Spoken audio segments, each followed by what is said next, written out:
J'appelle maintenant Monsieur Claude Rilly à venir prendre place au lutrin.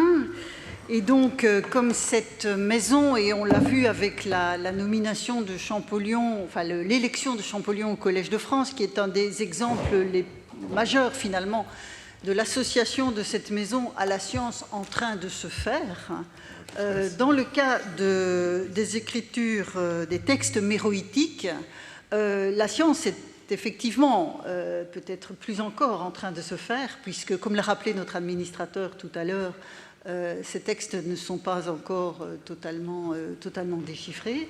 Et je soulignerai que Claude Rilly occupe une direction d'études à l'École pratique des hautes études sur les langues méroïtiques, et que c'est un des rares endroits au monde qui est entièrement dédié à ce type de démarche. Et donc, nous sommes très heureux de l'accueillir dans le cadre de ce colloque de rentrée. Et nous ne nous éloignons évidemment pas beaucoup de l'Égypte, puisque nous descendons vers le Soudan, avec donc cette culture qui a été en rapport étroit avec l'Égypte tout au long de son histoire. La parole est à vous, chers collègues. Merci. Bien, chers collègues, chers amis, mesdames, messieurs, les organisateurs de ce congrès, que je remercie de m'avoir aimablement invité, m'ont demandé de partager une vision intérieure du déchiffrement. Il s'agit évidemment d'un déchiffrement en cours, celui du méroïtique. Donc nous allons passer, si vous voulez, du déchiffrement d'une écriture avec Champollion au déchiffrement, cette fois-ci, d'une langue, ce qui est bien plus complexe, car il y a bien plus de mots dans une langue qu'il n'y a de signes dans une écriture. Bon, j'ai peut-être besoin auparavant de vous rappeler un petit peu le contexte historique, parce que si l'histoire de l'Égypte est bien connue, celle du Soudan l'est relativement moins. Donc nous sommes ici sur la vallée du Nil moyen, dans ce qu'on appelle le royaume de Kouch, qui comporte trois phases successives. D'abord le royaume de Kerma, rival de l'Égypte, dangereux rival de l'Égypte, en gros de 2500 à 1450 avant Jésus-Christ. Voici ici la capitale, Kerma. Ce pays ne disposait d'aucune écriture. C'est un État qui a fonctionné sans écriture. En 2500 à 1400, en gros, les Égyptiens réagissent contre cette menace et l'éliminent en colonisant le Soudan pour à peu près 5 siècles. On ignore exactement à quel moment ils se sont retirés. C'est une colonie qui présente un grand intérêt économique, puisque, comme vous voyez, elle permet d'accéder à toutes les richesses de l'Afrique intérieure. On voit ici, par exemple, des Kouchites ramener devant le roi Toutankhamon des colliers d'or. Il s'agit évidemment du tribut de Kouch présenté devant le roi par le vice-roi de Kouch, Houi, dans sa tombe thébaine.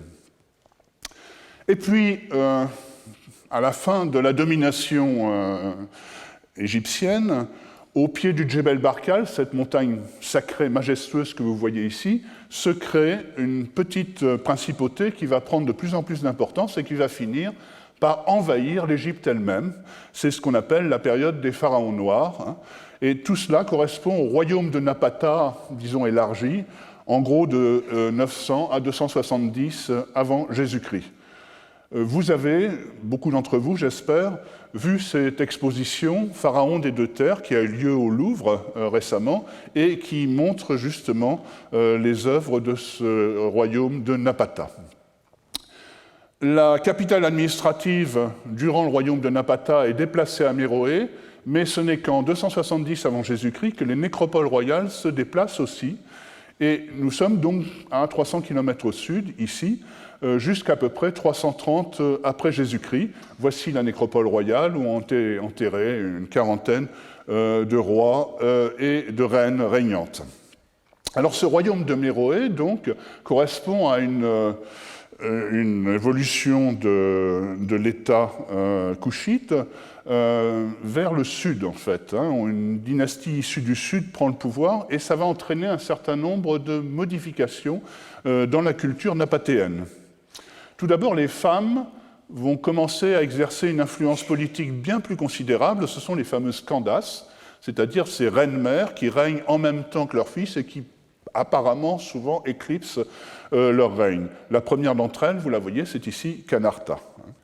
Deuxième aspect, deuxième modification, c'est l'accession au culte royal de divinités locales qui jusqu'à présent ne disposaient pas de ce culte royal. Le culte royal napatéen était uniquement destiné aux dieux d'origine égyptienne. Eh bien, on va avoir des dieux comme celui-ci, le dieu Apédémak, à tête de lion, qui a une allure égyptienne, mais qui est en fait un vieux dieu couchite de la création. Maintenant, ils vont disposer de temples et d'un culte royal.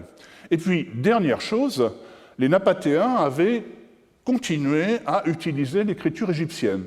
Et lorsqu'un roi voulait faire inscrire la chronique de son règne, eh bien, on traduisait du méroïtique ancien en égyptien, un petit peu comme dans le Haut Moyen-Âge, on utilisait systématiquement le latin à l'écrit, quelle que soit la langue qui était parlée dans un royaume, en Europe. Alors, le premier texte méroïtique qu'on puisse dater date de 210 avant Jésus-Christ.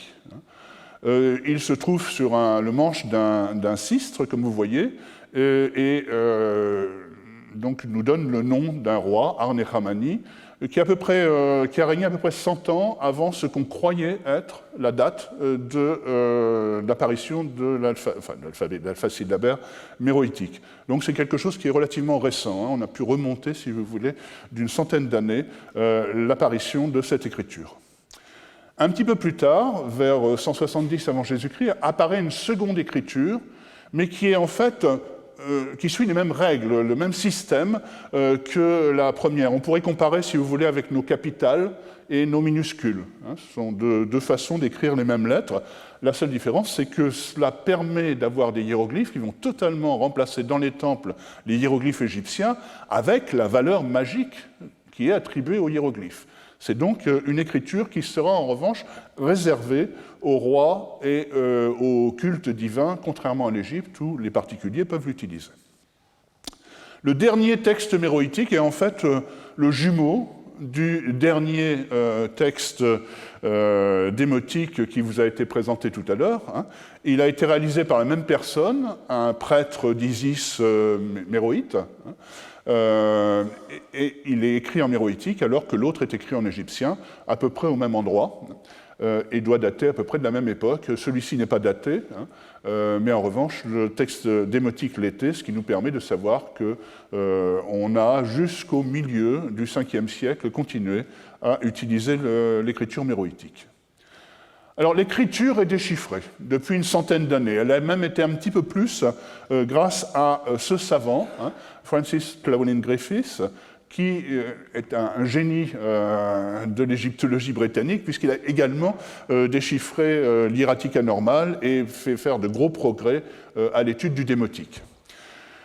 En 1911, il publie donc Karanok, c'est-à-dire en fait la publication des différents textes funéraires trouvés dans cette nécropole qui se situe en Nubie égyptienne, non loin d'Abou Simbel, et dont les textes lui ont été confiés pour publication. Eh bien, en 4 ans, alors que cela faisait finalement à peu près 70 ans qu'on essayait de comprendre, de déchiffrer l'écriture méroïtique, en 4 ans, il y arrive. Vous voyez ici la liste des signes. Alors évidemment, une grosse différence avec l'égyptien, c'est que le nombre de signes est extrêmement limité. 23 signes dans les deux inventaires, cursif et hiéroglyphique, plus un séparateur de mots. C'est donc une écriture qui est devenue, depuis le système très complexe égyptien, qui est devenu purement phonétique. Alors, il ne s'agit pas, comme le croit à ce moment-là Griffiths, d'un alphabet, mais d'un alpha-syllabaire.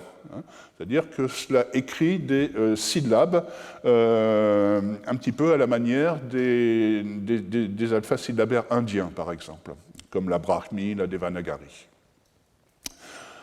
À partir de ce moment-là, le méroïtique rentre dans le club très ouvert des langues qu'on ne comprend pas. Et des langues anciennes indéchiffrées ou mal connues, eh bien, il y en a vraiment des quantités invraisemblables. Rien que pour l'Ancien Monde, nous avons donc le méroïtique, l'étrusque, le gaulois, le picte en Écosse, quatre langues inconnues quasiment dans la péninsule ibérique, bien plus encore en Italie, rien qu'en Sicile, il y en a 3. Nous en trouvons également évidemment en Grèce, en Asie mineure.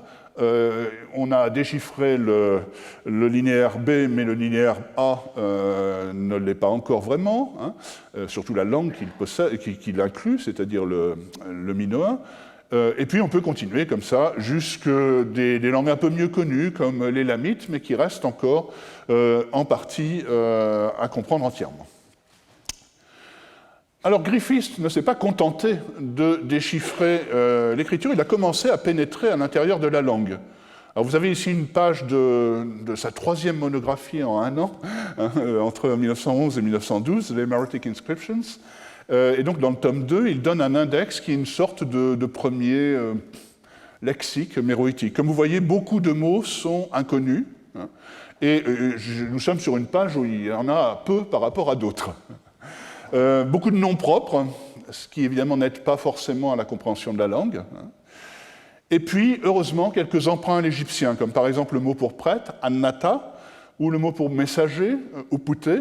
Ces mots en égyptien, plus les autres, vont quand même permettre d'avoir à l'intérieur des textes des petites plages de lumière, au milieu de beaucoup d'obscurité, et on va essayer, à partir de ces plages de lumière, de comprendre l'ensemble. Alors, déchiffrer une langue, est-ce qu'il y a une méthodologie, une sorte de protocole qu'on peut appliquer qui marche tout le temps? Non. Déchiffrer une langue, c'est un cas particulier pour chacune.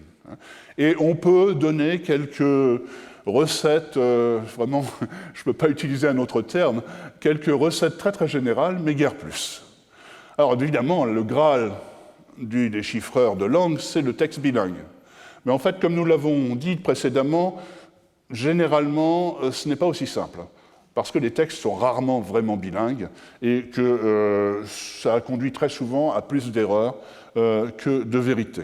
Alors le meilleur exemple, évidemment, c'est la Pierre de Rosette, où ici, l'inscription trilingue de Behistun, de Darius, donc en élamite, en acadien et en vieux perse. Alors voilà ce qu'on a, nous, c'est pas vraiment la Pierre de Rosette. Comme vous pouvez le voir. Cependant, le découvreur a appelé ça Adda Stone, comme Rosetta Stone, la pierre d'Adda, ça vient du Djebel Adda, qui est pas loin de Boussimbel également. Alors, pour vous donner une idée de la triste réalité de l'absence de bilingue, eh bien, il s'agit d'un texte, d'une part, qui est, vous voyez, juste un fragment, et qui juxtapose la fin d'une épitaphe en méroïtique et le début de la même épitaphe, si vous voulez, en égyptien démotique. Alors, en méroïtique, c'est vraiment la phraséologie habituelle des épitaphes. Puissiez-vous lui faire boire de l'eau en abondance, faire manger du pain en abondance. En égyptien, que vive l'âme de Apharas, elle devant Isis à jamais. Et en fait, chaque texte correspond à une phraséologie particulière qui n'a rien à voir. Donc même si on avait possédé l'ensemble des 2 textes, on n'aurait pas été beaucoup plus avancé pour autant. Donc oublions les bilingues. Et passons à ce qui est une sorte de bilingue, qui sont les textes parallèles. C'est ce qu'en étruscologie, puisque les étruscologues ont été les premiers à réfléchir sur le déchiffrement d'une langue depuis très longtemps, c'est ce qu'on appelle la méthode bilinguistique. Elle est superbement illustrée dans cet article de Agostiniani, qui s'appelle Duenum Duenas, Kalos Kalo, Mlach Mlakas. Il s'est aperçu qu'en fait, sur certains objets, on trouvait une sorte de dédicace qui désignait l'objet comme étant une belle chose pour une belle personne. Et que ça marchait donc dans plusieurs langues. C'est ce qui a permis de savoir que bon, en étrusque, se disait mlach. Donc ce système-là peut être appliqué au méroïtique dans la mesure où il y a des grandes similitudes entre les phraséologies égyptiennes et méroïtiques, et qui sont dues tout simplement à ces 5 ou 6 siècles de colonisation suivis d'une colonisation à l'envers, puisque, comme vous le savez, les pharaons noirs ont régné en Égypte. Voici un des plus beaux temples, des mieux conservés du Soudan, il se trouve dans la savane non loin de Khartoum, c'est le temple du lion de Naga. Alors il est connu notamment parce que son pylône juxtapose un roi qui abat les ennemis, rien que de très banal dans une civilisation pharaonique, et puis sa mère pratiquant exactement la même exécution sur les ennemis de l'autre côté. Donc ça, c'est quelque chose d'assez étonnant qui a beaucoup frappé les premiers visiteurs qui ont reproduit cette scène. Les personnages royaux sont accompagnés de légendes, comme vous voyez ici, et cette légende se retrouve devant chaque divinité. Chaque divinité va accorder à la famille royale, composée de Lacandas et de son fils, un don. Alors si on regarde l'ensemble des dons, on en a 3, que je lis Bawarit, le P se lit B, Bawarit, Malouhi et Nataki.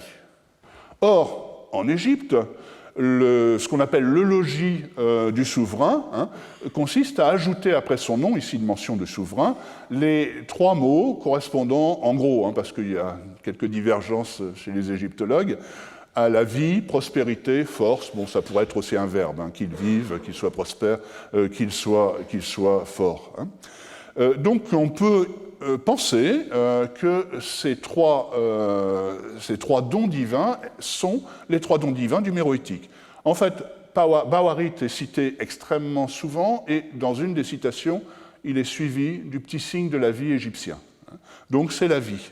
Malouhi est probablement la prospérité, il vient de l'adjectif malou, connu depuis très longtemps, qui veut dire bon. Et donc Nataki correspondrait à la force. Voilà donc une utilisation, si vous voulez, non pas de texte bilingue, mais de textes qui soient parallèles. Alors la méthode qu'a appliquée Griffiths et qu'on continue à appliquer, qui est la plus lente mais la plus sûre, c'est la méthode que nous appelons philologique et que les étruscologues appellent l'analyse combinatoire. Donc il s'agit, comme je vous l'ai expliqué, d'essayer de repérer des passages connus, ce que j'avais appelé tout à l'heure des plages de lumière, et de compléter donc les passages qui, eux, ne sont pas connus à l'aide des éléments qui nous sont apportés par les noms propres, par les emprunts égyptiens, etc. Je vais donner un exemple tiré de Griffiths. Donc à la fin des épitaphes, vous avez plusieurs formules dites de bénédiction. La bénédiction A se présente sous cette forme. Alors le premier mot, Atu, Griffiths l'a repéré parce qu'il figure à Naga sur la représentation du dieu Nil en train de verser de l'eau depuis des aiguillères, et tout en haut, vous avez en hiéroglyphe méroïtique le mot Ato. Et sur toutes les tables d'offrande méroïtiques, vous avez cette représentation de l'eau. Donc il en a tiré le principe qu'il s'agissait de l'eau. Pour le deuxième mot, c'est un adjectif qui qualifie l'eau, Mahwe. Sur la table d'offrande d'une autre table d'offrande de Karanok, on trouve Ato Malo, la bonne eau. Eh bien, par déduction, comme ceci vaut aussi pour le pain, ça ne peut pas être de l'eau fraîche, disons froide, le pain serait froid aussi, ce qui serait quand même un petit peu dommageable. Et donc finalement, la meilleure solution, c'est d'imaginer qu'il s'agit d'eau et de pain abondants. Et Griffiths a complété, puisqu'il s'agit de vœux pour les défunts, en supposant que le dernier groupe assez compliqué, qui est un groupe verbal, signifie « puisses-tu boire ». Alors aujourd'hui, on est toujours sur cette base. Grâce aux travaux de Hinze, de Hoffman et des propres miens, on est capable de mieux comprendre ceci, dans la mesure où il y a une apostrophe au tout début de l'épitaphe, ô Isis, ô Osiris, et que c'est donc à eux qu'on s'adresse. Donc on ne leur souhaite pas à Isis et à Osiris de boire, on leur souhaite de donner à boire aux défunts. Et donc on a ici un factitif doublé d'un optatif, puissiez-vous lui faire boire de l'eau en abondance. Voilà comment marche la méthode philologique. Mais la reine des méthodes, c'est la méthode comparative. C'est celle par laquelle, par exemple, le hittite, dont vous voyez ici une lettre royale, a été déchiffré. Le déchiffreur du hittite, Bedrich Rosny, a commencé par imaginer qu'il puisse s'agir d'une langue indo-européenne, contrairement à ce qu'on pensait. Et finalement, effectivement, il a pu commencer à traduire à l'aide du latin, du grec et du sanskrit. Donc quand on peut repérer la famille de langues à laquelle appartient une langue inconnue, eh bien on est en partie sauvé, à condition que ces langues soient suffisamment proches. Alors il n'y a aucune langue très proche du méroïtique, sinon je ne serais pas là, ça fait très longtemps qu'on l'aurait déchiffré. Et on s'est posé la question dès le début. Griffiths pensait que peut-être le vieux nubien, écrit, vous voyez, avec l'écriture copte, qui a succédé au méroïtique au Moyen-Âge, au Soudan, pouvait descendre du méroïtique. Ça aurait été en fait le copte du méroïtique, comme il l'est pour l'égyptien. Et en fait, ça n'a pas marché du tout, et on s'est tourné vers d'autres solutions. Notamment, pendant plusieurs années, Ernst Zuchlartz, un Autrichien, a entraîné un petit peu tout le monde dans le mur, si je puis dire, en proposant qu'il s'agisse d'une langue hamitique, c'est-à-dire appartenant à ce qu'on appelle aujourd'hui la famille couchitique, bien que ce ne soit pas la langue de Couche, mais on l'a longtemps cru, d'où le nom de couchitique. Les langues couchitiques, c'est par exemple le somali, l'afar, le bedja, et on a pu démontrer qu'en fait, ce lien n'existait pas. En 1963, une grande classification par le linguiste américain Joseph Greenberg est lancée avec 4 familles seulement pour l'ensemble de l'Afrique. Donc cette famille en jaune, très résiduelle, vous voyez, mangée de chaque côté, qui est le nilo-saharien. Eh bien, l'année suivante, un archéologue canadien qui travaille justement sur le royaume méroïtique propose que le méroïtique soit une langue nilo-saharienne appartenant à un groupe à l'intérieur qui est le soudanique oriental. Malheureusement, il utilise les traductions de Zuchlartz et sera donc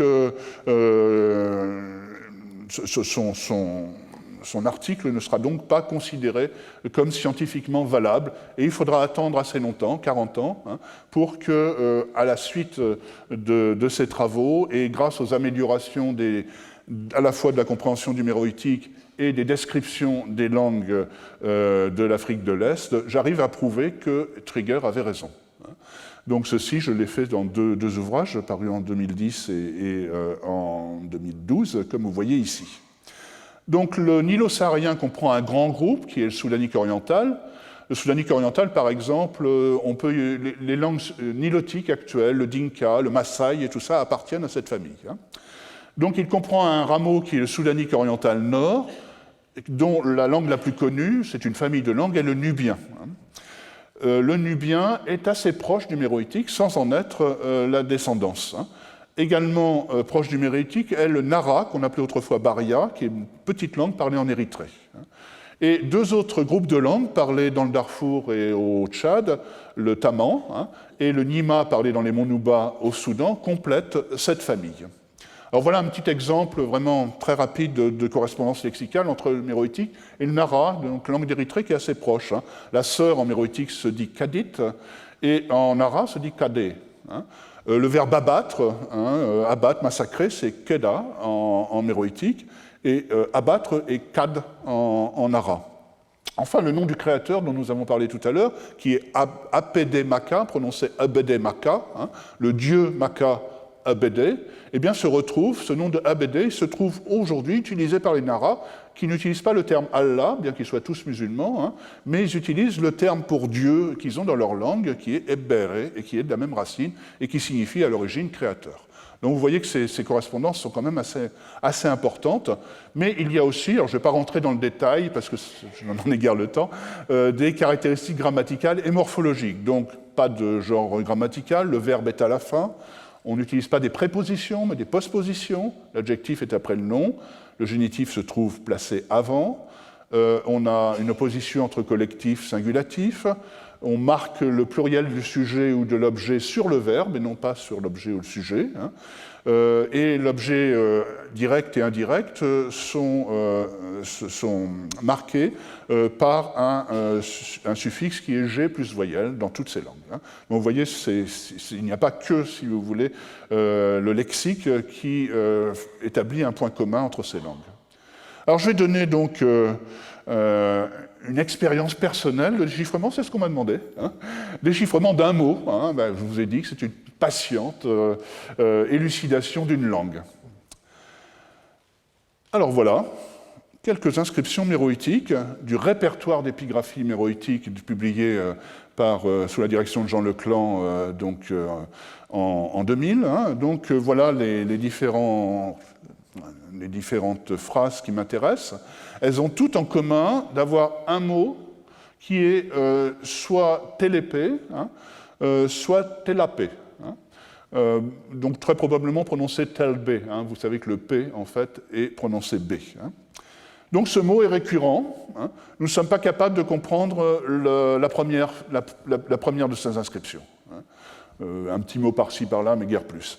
La deuxième et la troisième, en revanche, 1272 et 1332, qui proviennent toutes les deux de Méroé, peuvent être en partie comprises. Ce telapé, ce telabé, est de la part de Bobou Sali, c'est de la part de Tekelili. Et le même Bobou Sali, c'est également de sa part qu'est offert ce telapé et de la part de Woussa Maroli. Donc, regardons un petit peu les supports de ces inscriptions. La première, c'est une très grande amphore d'importation qui a été trouvée dans les mines d'or du Wadi Alaki, où il fallait apporter toute sa nourriture et toute son eau parce qu'on était très loin du Nil. La deuxième sont des morceaux des tessons de grandes jarres de Méroé. Enfin, la troisième, c'est aussi une grande amphore d'importation qui vient de la nécropole de Karanok. Alors, ce qui est intéressant, c'est qu'en fait, ces trois dernières inscriptions sont les seules. En fait, ce sont une sorte d'étiquette qui dit ce qu'on a devant nous. Et dans le cas des jarres de Méroé, on a quand même l'utilisation du démonstratif ce telpé. Donc, en fait, telapé, c'est ça. C'est cette jarre ou ce qu'il y a dedans.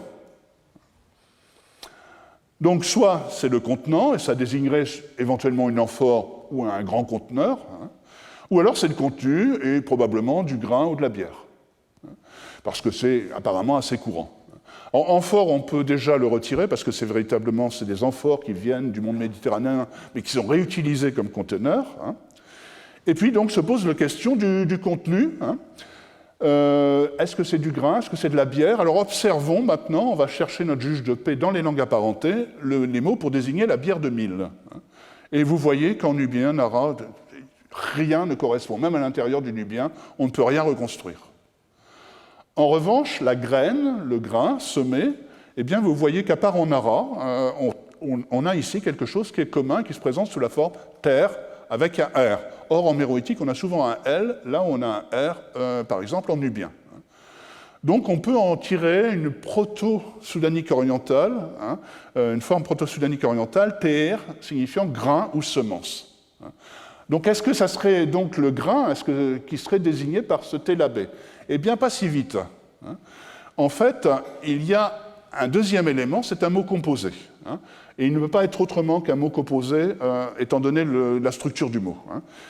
On trouve dedans le mot B qui existe en nubien et en méroïtique, avec l'idée, en nubien c'est un verbe, se trouver à tel endroit, en méroïtique c'est un nom, le lieu où on est. Et ceci donc désigne en fait le lieu du grain, autrement dit, ce qu'on appelle un grenier, notamment en Afrique. Chez nous, le grenier, c'est tout en haut de la maison. En Afrique, c'est une sorte de grande poterie, comme vous voyez ici, une jarre à grains. Alors, on a même la preuve de ça parce que le mot a voyagé, le mot méroïtique a voyagé. Et au milieu des monts Nouba, vous voyez ici ce grenier que j'ai photographié en 2005, eh bien, ce grenier, dans la langue Nyimang, qui est une des langues apparentées au méroïtique et qui comporte deux dialectes, se dit soit Tilfu en Ama, et en dialecte mandal, se dit Teleb, c'est-à-dire pratiquement le mot méroïtique. Alors, le mot n'a pas été emprunté directement au méroïtique. Pour des raisons que je ne peux pas expliquer ici, il est passé par le nubien. Et c'est au nubien que ça a été emprunté.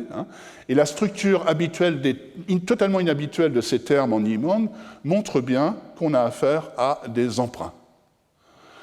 Donc, qu'ai-je utilisé ici dans cette méthode que je peux appeler multicontextuelle? Eh bien, la méthode philologique, par le repérage du mot récurrent telépé, telpé. Ensuite, la catégorisation de ce mot, il a fallu le caractériser comme un substantif, ce qui était possible parce qu'on avait un démonstratif qui le suivait. Ensuite, le contexte archéologique, c'est-à-dire la connexion entre le mot et l'objet sur lequel il est inscrit. Donc on en est arrivé à une traduction hypothétique et on a été vérifié des cognas, c'est-à-dire des formes apparentées, dans les langues de la même famille, et ainsi nous sommes parvenus à une traduction consolidée. Vous voyez avec quelle patience Et on peut essayer de comprendre un seul mot, hein, et vous devez multiplier ça par plusieurs milliers pour pouvoir arriver, évidemment, à comprendre la langue. Merci.